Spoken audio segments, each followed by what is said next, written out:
जय श्री कृष्णा। क्या आपने कभी सोचा है कि भगवत गीता सिर्फ एक धार्मिक ग्रंथ नहीं बल्कि एक ज़िंदगी जीने की कला है। आज की इस वीडियो में हम जानेंगे भगवत गीता में छुपे 7 ऐसे रहस्य जो आम तौर पर लोग नहीं जानते, लेकिन जिनसे जीवन में असलियत आती है तथा जीवन बदल जाता है। चलिए शुरू करते हैं।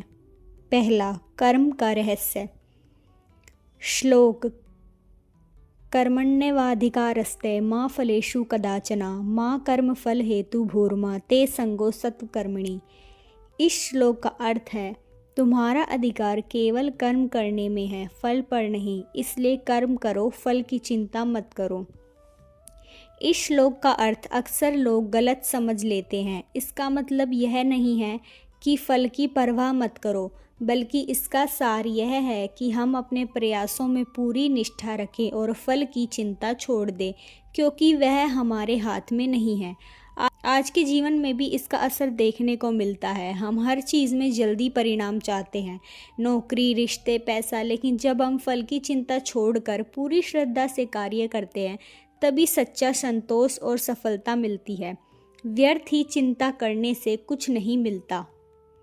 दूसरा, आत्मा और शरीर का भेद। श्लोक: न जायते म्रियते वा कदाचिन नायाम भूत्वा भविता वा न भूया अजो नित्य शाश्वतो पुराणो न हन्यते हन्यमाने शरीरे। अर्थात आत्मा का ना तो जन्म होता है ना मृत्यु, यह शाश्वत है। शरीर नष्ट हो सकता है लेकिन आत्मा नहीं। अर्थात हम अपने शरीर को ही सब कुछ मान लेते हैं, परंतु आत्मा अमर है। यह समझ हमें मृत्यु के भय, मोह और अहंकार से मुक्त करती है। आज के जीवन में भी इसका असर देखते हैं। जब हम खुद को सिर्फ शरीर नहीं बल्कि आत्मा मानते हैं तो जीवन की उलझनों, दुखों और डर से ऊपर उठ जाते हैं। तब मृत्यु भी एक अंत नहीं, परिवर्तन बन जाती है। तीसरा, स्थित प्रज्ञ का स्वरूप। श्लोक: प्रजाहति यदा कामान सर्वान् पार्थ मनोगतान् आत्मनेव आत्मना तुष्टा स्थित प्रज्ञ तदा उच्यते।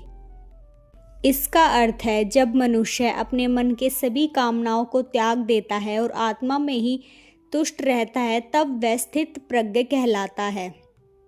इसीलिए स्थित प्रज्ञ वह होता है जो ना सुख में फूले ना दुख में टूटे। उसका मन स्थिर और शांत रहता है। इसीलिए हमें किसी भी चीज़ की बढ़ चढ़कर कामना नहीं करनी चाहिए। आज के जीवन में भी इसका असर देखने को मिलता है। हम इमोशनल इंटेलिजेंस और मेंटल पीस की आज के समय में बहुत ही ज़्यादा ज़रूरत है। अगर हम स्थिर मन से हर परिस्थिति का सामना करें तो ना तो हार से हताश होते हैं, ना जीत से घमंडी होना चाहिए। चौथा, मन का नियंत्रण।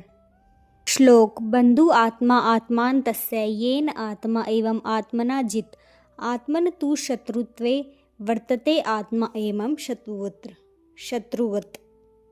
इसका अर्थ यह है कि जो अपने मन को जीतता है उसका मन उसका मित्र बन जाता है, परंतु जो अपने मन को नियंत्रित नहीं कर पाता उसका वही मन उसका शत्रु बन जाता है। मन ही हमारी शक्ति है और कमजोरी भी। यदि इसे वश में रखा जाए तो यह स्वर्ग बन सकता है, नहीं तो यही मन नरक बन सकता है। आज के जीवन में भी इसका असर देखने को मिलता है। डिस्ट्रैक्शन, स्ट्रेस, एंग्जाइटी, ये सब अनकंट्रोल्ड माइंड की निशानी है। रोज़ ध्यान, मेडिटेशन, सकारात्मक सोच और स्वयं नियंत्रण से मन पर विजय पाई जा सकती है। यदि मन हमारे वश से बाहर चला जाए तो जिंदगी जीने में बेहद ही कठिनाई का सामना करना पड़ सकता है। पांचवा, सम तत्व का रहस्य। सम अहम सर्वभूतेषु न मे द्वेष अस्ति न प्रिय ये भजन्ति तु मा भक्तया मयि ते तेषु ची अपि अहम।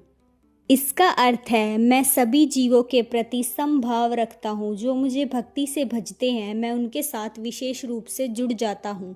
अर्थात भगवान सबको एक समान मानते हैं, ना किसी से द्वेष रखते हैं, ना पक्षपात। इंसान को भी यही दृष्टि अपनानी चाहिए।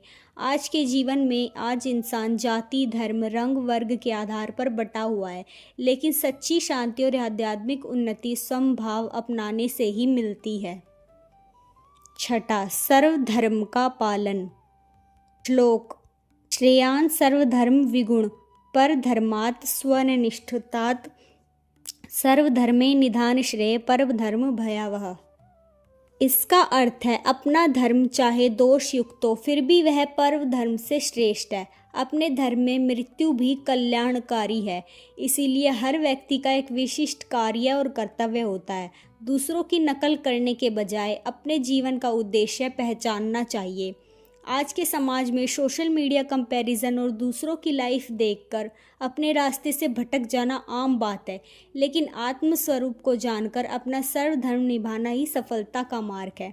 आजकल लोग देखते हैं कि दूसरे के पास इतना पैसा है तो लोग नकल करने की दौड़ में उसके जैसा ही गलत काम करने लग जाते हैं, लेकिन यह बिल्कुल ही गलत है।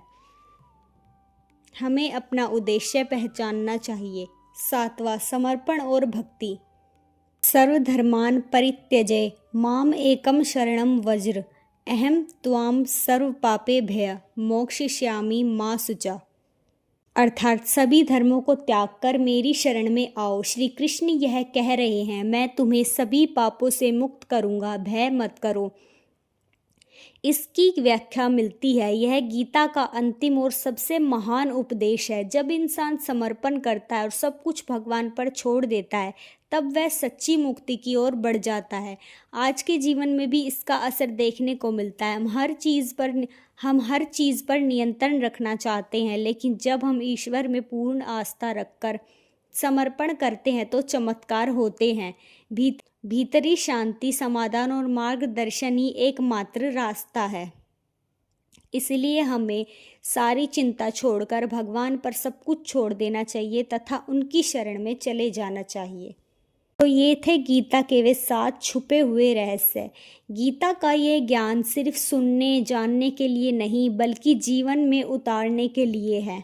आपको यह प्रेरणादायक वीडियो कैसी लगी हमें कमेंट के माध्यम से ज़रूर बताएं और हमारे चैनल डेली स्पिरिचुअल स्टोरीज़ को सब्सक्राइब करें। धन्यवाद। आगे भी हम ऐसी वीडियो लाते रहेंगे।